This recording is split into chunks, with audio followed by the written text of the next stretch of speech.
रुक करेंगे इस वक्त की बड़ी खबर का। पश्चिम बंगाल के दुर्गापुर से इस वक्त एक बड़ी खबर मिल रही है। बीजेपी कार्यकर्ताओं पर हमला हुआ है। बीजेपी ने टीएमसी पर लगाए हैं आरोप। बस के शीशे टूटे, कई लोग घायल हैं। सीएम योगी की रैली से लौट रहे थे कार्यकर्ता, तो ये बड़ी जानकारी इस वक्त मिल रही है।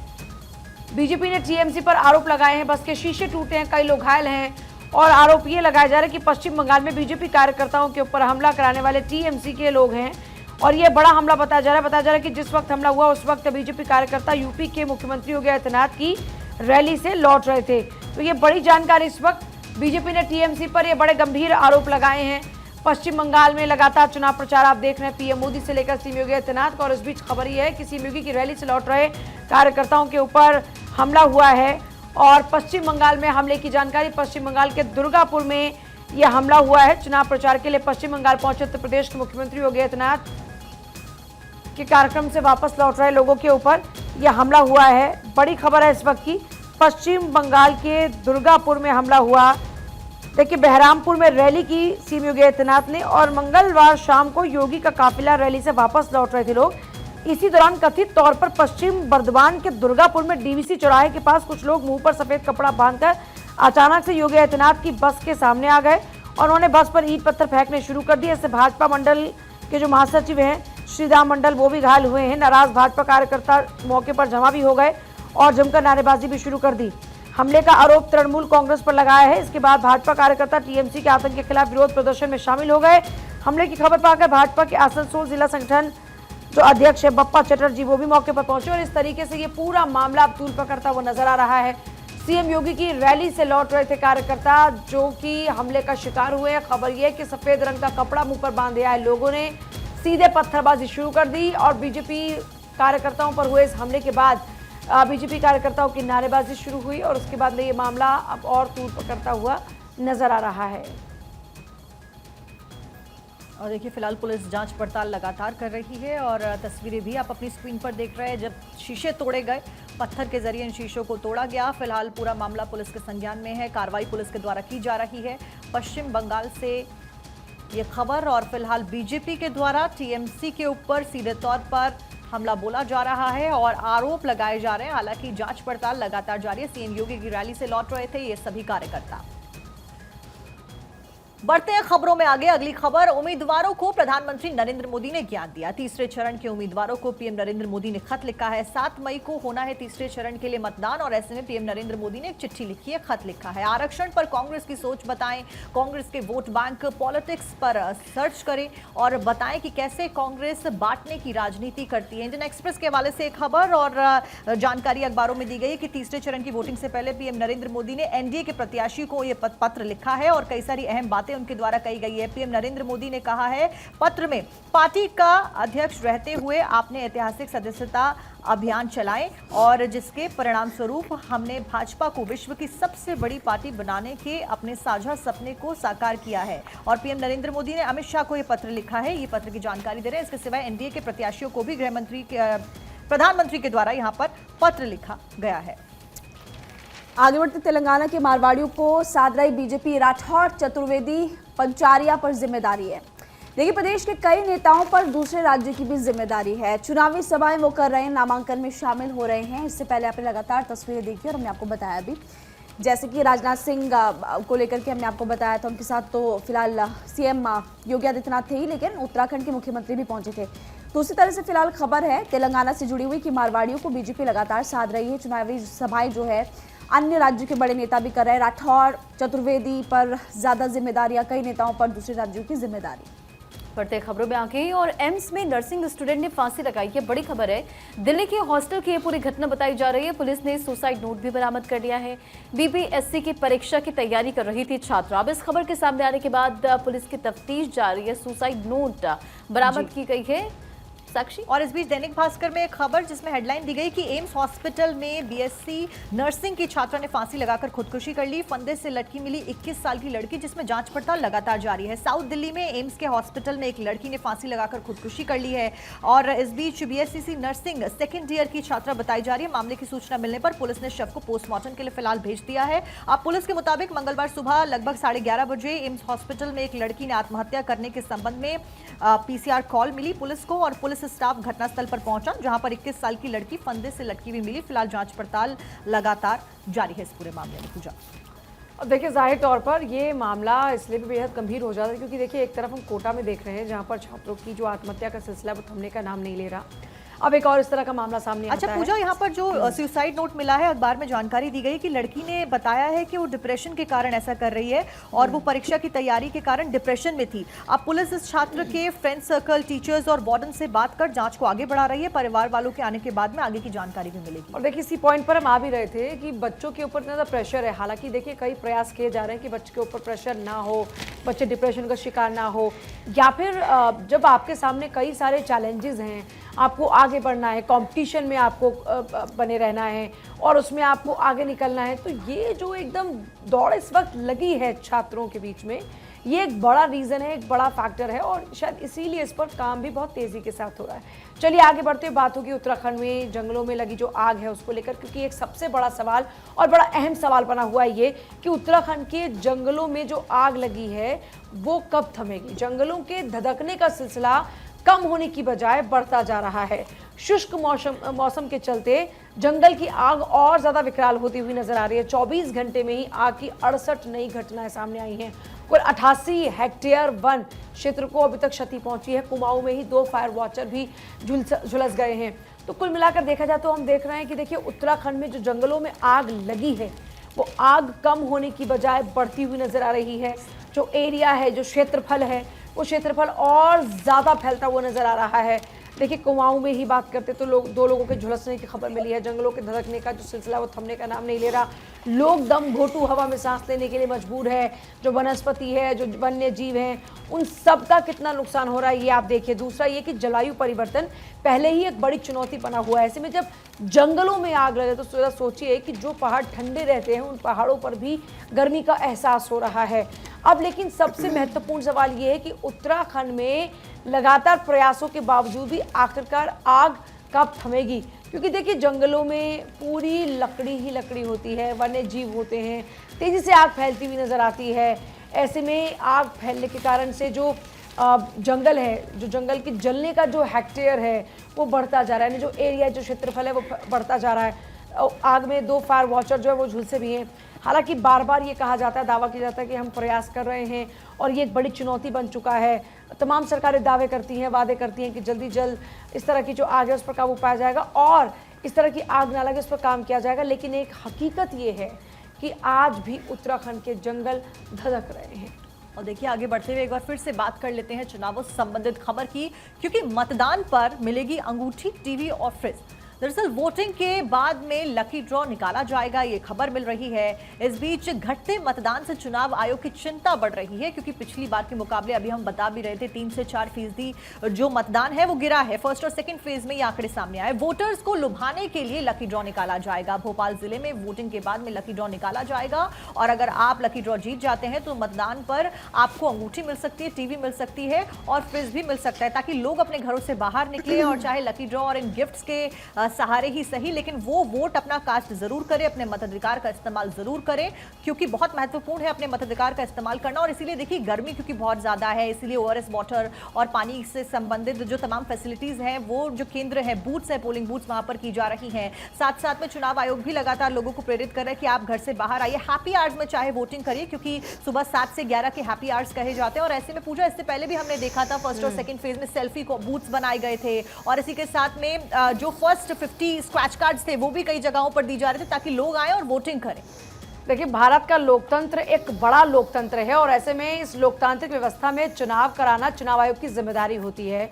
और बड़ी बात यह कि पिछले कुछ दिनों में जिस तरीके से हमने देखा, जैसे अभी रंजना और महिमा ने फैक्ट बताया कि पिछली बार के मुकाबले इस बार जो अभी तक वोट परसेंटेज है वो कम है। ऐसे में लोगों को प्रेरित करने के लिए लोग अपने घरों से बाहर निकले, लोग बढ़ चढ़कर इस लोकतंत्र में, इस महापर्व में अपनी भागीदारी को सुनिश्चित करें।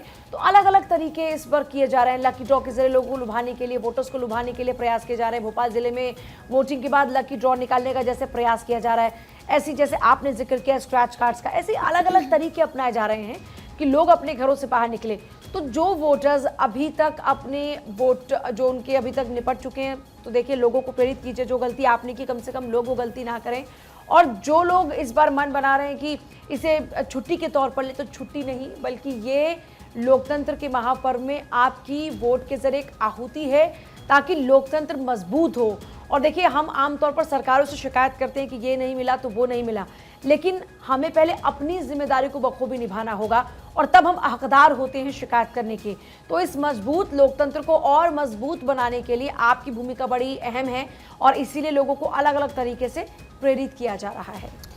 बिल्कुल, आगे बढ़ते हैं और देखिए, कांग्रेस ने लोकसभा चुनाव के लिए 4 प्रत्याशी घोषित किए। हरियाणा के गुरुग्राम से राज बब्बर को टिकट मिला है। तो हिमाचल की कांगड़ा सीट से आनंद शर्मा को, जो कि शिमला से ताल्लुक रखते हैं, उनको मिला है। हमीरपुर से सतपाल रायजादा को टिकट मिला है, जो कि विधायक भी रह चुके हैं। मुंबई नॉर्थ सीट से भूषण पाटिल को भी चुनावी रण में उतारा है।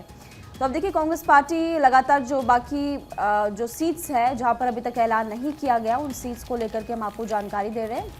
एक और लिस्ट जारी की गई। हिमाचल प्रदेश से सतपाल रायजादा और आपको आनंद शर्मा नजर आ रहे। राज्यसभा सांसद पहले भी रह चुके हैं आनंद शर्मा, और अब आपको लगातार हम बता रहे हैं। देखिए, आपको इस वक्त रायजादा की तस्वीर भी दिखा रहे हैं, वो विधायक भी रह चुके हैं। लेकिन सबसे बड़ी बात कि मुंबई की एक सीट को लेकर के भी ऐलान फिलहाल किया गया। रंजना, आपके अखबार में मुझे लगता है कॉलम है, आप बता रही हैं। कांगड़ा से आनंद शर्मा और गुरुग्राम से लड़ेंगे राज बब्बर, और इसे लेकर पूरी जिक्र इस खबर को लेकर यहाँ पर की गई है। और जो बढ़ते खबरों में आगे से बीच एक बड़ी खबर आपको बताते चले। कोरोना वैक्सीन, विशेषज्ञों की राय और टीके से रिस्क महज 10 लाख में एक। वैक्सीन ने महामारी की घातकता 80 से 90% घटाई है और 6 महीने में सामने आ जाते हैं साइड इफेक्ट। 2 साल बीत चुके हैं, आशंका कम है और हफ्ते में 2 दिन एक बार खाना खाएं, इसे लेकर भी जिक्र किया गया। तो देखिए पूजा, बीते दिन कोविशील्ड को लेकर जिस तरह से खबर आई थी, उसके बाद से काफ़ी ज़्यादा लोगों में चिंता बढ़ गई थी। हालांकि अब ये जानकारी सामने आ रही कि अगर 6 महीने में सामने आते साइड इफेक्ट अगर आने होते तो।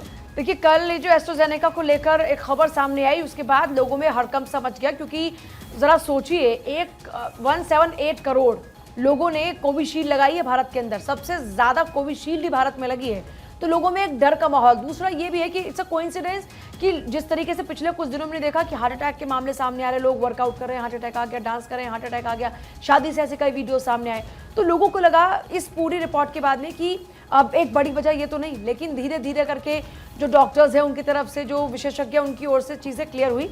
और देखिए, अमर उजाला में भी ये पूरा का पूरा आर्टिकल है, कोरोना काल के बाद अचानक मौत के मामले बढ़े पर टीकाकरण इसकी वजह नहीं है।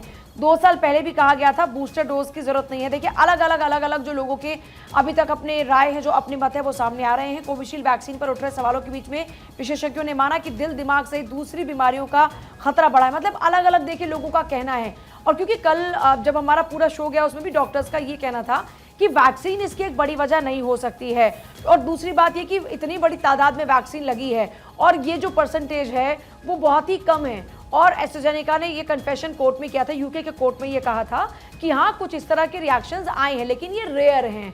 लेकिन उसके बाद जाहिर तौर पर देखिए, जब भी कोई इस तरह की खबर आती है तो लोगों में दहशत का माहौल ज़रूर होता है। और क्योंकि पहले ही कोविशील्ड को लेकर या जो भी कोरोना वैक्सीन थी उनको लेकर लोगों के मन में बहुत डाउट था। इस कारण से तो लोगों ने, अभी तक भी कई ऐसे लोग भी रहे जिन्होंने जो वैक्सीनेशन है वो कराया तक नहीं, डर के कारण से। और वैक्सीन्स को लेकर आमतौर पर लोगों में इस तरह का डर रहा है। अब कोविशील्ड को लेकर ये जो एक तस्वीर सामने है, उसके बाद लोगों में जाहिर तौर पर एक डर है। और देखिए, कोविशील्ड वैक्सीन को लेकर एम्स ने अचानक हुई मौतों की वजह जानने के लिए अध्ययन किया और इसमें 50% मौतें हार्ट अटैक से नहीं हुई, सांस समेत दूसरी बीमारियों से मौत हुई। बचे 50% को सीधे तौर पर हार्ट अटैक आया। एम्स के विशेषज्ञों की राय है कि यदि थक्का पड़ता तो सभी मौतें हार्ट अटैक से होनी चाहिए थी, क्योंकि इसमें जो टीटीएस का जिक्र हो रहा था उसमें खून का थक्का जम जाना, यानी आपका खून गाढ़ा हो जाना, जो नर्व्स में हमारे खून बहता है उसमें थक्का जम जाना, और हार्ट अटैक का एक रीज़न होता है ये बहुत बड़ा। तो जो एम्स के डॉक्टर्स की अपनी राय है उसमें कुछ चीज़ें थोड़ा सा अलग है कि जो मौत हो रही है, क्योंकि देखिए आमतौर पर जब मेरी कल डॉक्टर के पैनल से बातचीत हो रही थी, उन्होंने ये कहा कि पिछले कुछ दिनों में जो मौत हुई है, आमतौर पर लोगों की एक धारणा है कि जब भी इस तरीके से कोई मौत होती है अचानक, तो हम एक धारणा है हम लोगों की हार्ट अटैक है। लेकिन पोस्टमार्टम के बाद रियलिटी सामने आती है कि एक्चुअल रीज़न क्या रहा है मौत का। तो यही एम्स के जो डॉक्टर्स हैं उनकी भी राय ये, जो विशेषज्ञ हैं उनकी राय ये है कि ज़्यादातर केसेस में ऐसा नहीं है कि वो हार्ट अटैक से ही डेथ हुई है, कुछ और भी रीजंस रहे हैं। तो ज़्यादा घबराने की ज़रूरत नहीं है, क्योंकि जो रिएक्शंस हुए हैं वो लगभग 6 महीने के भीतर ही हुए हैं, और वैक्सीन हुए मुझे लगता है कि लगभग 2 साल से ज़्यादा हो चुका है। आगे बढ़ते हैं और अब बात होगी केरल मसाला बॉन्ड केस की, जिसमें आ गया है एक नया मोड़। कोची हाईकोर्ट की बेंच सुनवाई से अलग हुई है और ईडी की अपील पर सुनवाई से अलग हुई बेंच। सिंगल बेंच के फैसले को ईडी ने चुनौती दी थी। पूर्व मंत्री थॉमस इसाक को इसमें राहत मिली है। प्रचार की मंजूरी मिलने पर ईडी ने आपत्ति जताई थी। ये टीओआई की खबर है। आगे बढ़ते हैं साक्षी। बिल्कुल, टाइम्स ऑफ इंडिया के हवाले से एक खबर। आगे बढ़ते हुए अगली खबर तमिलनाडु से। तमिलनाडु के सेलम में बड़ा हादसा हो गया। बड़ी खबर इस वक्त आपको बता रहे हैं, सेलम में बस खाई में गिर गई है, जिसकी वजह से 5 लोगों की दर्दनाक मौत हो गई है। 20 से ज्यादा लोग कुल मिलाकर घायल बताए जा रहे हैं। 56 लोग बस में कुल मिलाकर सवार थे। तो ये बड़ी खबर तमिलनाडु से। तमिलनाडु के सेलम में बड़ा हादसा हो गया। अफरा तफरी का माहौल और तस्वीरें आपकी स्क्रीन पर। पुलिस बल मौके पर मौजूद है। रेस्क्यू ऑपरेशन लगातार जारी है। तब सेलम की ये तस्वीरें आप देख रहे हैं। तो तमिलनाडु के सेलम में ये बड़ा हादसा हो गया है। बस अचानक से खाई में गिर गई। फिलहाल कारण क्या कुछ रहे, खाई में गिरने की वजह से क्या अनियंत्रित होकर गिरी है या फिर ड्राइवर की लापरवाही से गिरी है, क्या कुछ कारण रहे, ये फिलहाल स्पष्ट नहीं हुए हैं। इसको लेकर जानकारी नहीं मिल रही है। लेकिन देखिए, बस की तस्वीरें भी सामने आई है। खाई में गिरने के बाद ये बस की तस्वीरें। 5 लोगों की इस पूरे हादसे में दर्दनाक मौत हो गई है। 20 लोग घायल बताए जा रहे हैं। 56 लोग बस में सवार थे। बिल्कुल, तो तमिलनाडु के सेलम में मंगलवार रात एक प्राइवेट बस खाई में गिर गई। दर्दनाक हादसा यहां पर हो गया। देखिए किस तरह से लोगों की भीड़ यहां पर इकट्ठा हो गई। पुलिस की टीम मौके पर पहुंची है और इस हादसे में 5 लोगों की मौत की खबर है। 20 से ज्यादा लोग घायल बताए जा रहे हैं और पुलिस के जानकारी के मुताबिक कुल 56 लोग इस बस में सवार थे। और ये तस्वीरें बस की देखिए किस तरह से बस पूरी तरह से क्षतिग्रस्त नजर आ रही है। और मंगलवार रात ड्राइवर ने बस से कंट्रोल खो दिया और बस एक दीवार से टकरा गई और इसके बाद बस खाई में जा गिरी। सूचना मिलने पर रेस्क्यू ऑपरेशन चलाया गया और घायलों को तुरंत अस्पताल पहुंचाया गया और इस पूरे मामले को लेकर जांच पड़ताल की जा रही है। तो बड़ी खबर आपको बता रहे हैं और ये तस्वीर देखिए किस तरह से लोगों की भीड़ वहां पर इकट्ठा हो गई। हालांकि जांच पड़ताल इस पूरे मामले को लेकर लगातार की जा रही है। वहीं इस खबर के सामने आने के बाद इलाके में अफरा तफरी का माहौल हो गया। जानकारी के मुताबिक मंगलवार रात ड्राइवर ने बस से कंट्रोल खो दिया और बस एक दीवार से टकरा गई और उसके बाद बस खाई में गिरी है और इस हादसे में 5 लोगों की मौत की खबर है। जानकारी मिलने के बाद तुरंत रेस्क्यू ऑपरेशन चलाया गया है और 5 लोगों की मौत और इसमें 20 से ज्यादा लोग जख्मी हुए। कुल 56 लोग बस में सवार थे। साक्षी। बिल्कुल, तो देखिए बड़ी खबर फिलहाल तमिलनाडु से बता रहे हैं, जहां पर 5 लोगों की इस पूरे हादसे में दर्दनाक मौत हो गई है। लगातार जो रेस्क्यू है वो चलाया जा रहा है। 56 लोग इस बस में सवार थे। मेहमान बिल्कुल, आगे बढ़ते हैं और अगली खबर आपको बताते हैं, केरल में मां और बेटी की संदिग्ध मौत। कन्नूर में घर के अंदर मिला मां बेटी का शव। 78 साल की मां 48 साल की बेटी ने सुसाइड किया। आखिरी बार मतदान के दिन उनको देखा गया था। ये खबर मिल रही है। 26 अप्रैल को दोनों मतदान करने के लिए गई थी। मां और बेटी की मौत की वजह इस वक्त पुलिस तलाश रही है। टाइम्स ऑफ इंडिया में इस खबर को लेकर विस्तार से बताया गया है। केरल में मां और बेटी ने सुसाइड किया। आखिर क्यों सुसाइड किया, क्या कारण रहे होंगे, क्या आर्थिक कोई परेशानी होगी या कोई और परेशान कर रहा होगा, क्या हुआ होगा, इसको लेकर पुलिस लगातार एक्शन मोड में है। पुलिस आसपास के लोगों से भी पूछताछ कर रही है और लगातार छानबीन जारी है इस पूरे मामले की। लेकिन सबसे बड़ी बात कि 26 अप्रैल को मतदान किया था, वोट करके दोनों माँ बेटी आई थी और उसके बाद सुसाइड किया। बिल्कुल, इस पूरे मामले को लेकर तफ्तीश की जा रही। बढ़ते खबरों में आके और अगली बड़ी खबर, SC/ST समुदाय के 4 संत महामंडलेश्वर नियुक्त। आयोजक बोले 1300 साल में पहली बार ऐसा हुआ है और समानता के सिद्धांत को बढ़ावा देने के लिए ये फैसला लिया गया है। गुजरात के साधु संतों की मौजूदगी में ये पूरा प्रोग्राम हुआ। तो ये बड़ी जानकारी आपको दे रहे हैं, बड़ी खबर बता रहे हैं, जहां SC/ST समुदाय के 4 संत महामंडलेश्वर नियुक्त किए गए हैं। गुजरात के संतों की मौजूदगी में ये पूरा कार्यक्रम हुआ और आयोजक बोले कि 1300 साल में ऐसा पहली बार हुआ है। पढ़ते हैं पूजा। और देखिए इस बीच एक बड़ी खबर जिस पर लगातार हम बने हुए हैं और उस पर लगातार आपको अपडेट भी दे रहे हैं। मामला है पश्चिम बंगाल के दुर्गापुर का, जहां पर हुआ है हमला। बीजेपी कार्यकर्ताओं के ऊपर यह हमला हुआ है। बीजेपी ने टीएमसी पर आरोप लगाया है। बस के शीशे टूटे, कई लोग इसमें घायल भी हुए हैं। सीएम योगी की रैली से ये लोग लौट रहे थे वापस, जो अभी तक जानकारी मिल रही है। चुनाव प्रचार के लिए भाजपा की तरफ से पश्चिम बंगाल पहुंचे हुए हैं उत्तर प्रदेश के मुख्यमंत्री योगी आदित्यनाथ, और जहां मंगलवार को मुर्शिदाबाद हिंसा के दंगाइयों को उन्होंने चेतावनी दी थी। अब चुनाव प्रचार के लिए पश्चिम बंगाल पहुंचे उत्तर प्रदेश के मुख्यमंत्री योगी आदित्यनाथ की रैली से वापस लौट रहे लोगों के ऊपर हुआ है हमला। पश्चिम बंगाल के दुर्गापुर में यह हमला हुआ है। और अगली खबर रशिया से। रशिया का यूक्रेन पर एक बड़ा हवाई हमला किया गया है। आपको बता दें कि रूस ने यूक्रेन पर कई सारी मिसाइलें दागी हैं। यूक्रेन के ओडेसा में इन मिसाइलों को दागा गया है। हमले में 5 लोगों की मौत की जानकारी मिल रही है। तस्वीरें भी सामने आई हैं। 32 लोग कुल मिलाकर घायल हुए हैं। तो देखिए, लगातार ये युद्ध का मैदान जो है उसमें संघर्ष जारी है। रशिया ने यूक्रेन पर हवाई हमला किया है। 2 साल से ज्यादा का समय हो गया है। 2 साल पहले 24 फरवरी को इस जंग का आगाज होता है, जब रशिया लगातार बमबारी करता है यूक्रेन पे, और उसके बाद में वार पलटवार का सिलसिला दोनों ही देशों का एक दूसरे के ऊपर जारी है। इस बीच में यहां पर रशिया ने यूक्रेन पर एक और हवाई हमला किया है। 5 लोगों की इस हमले में मौत हो गई है। 32 लोग घायल बताए जा रहे हैं। रूस का यूक्रेन पर यह हवाई हमला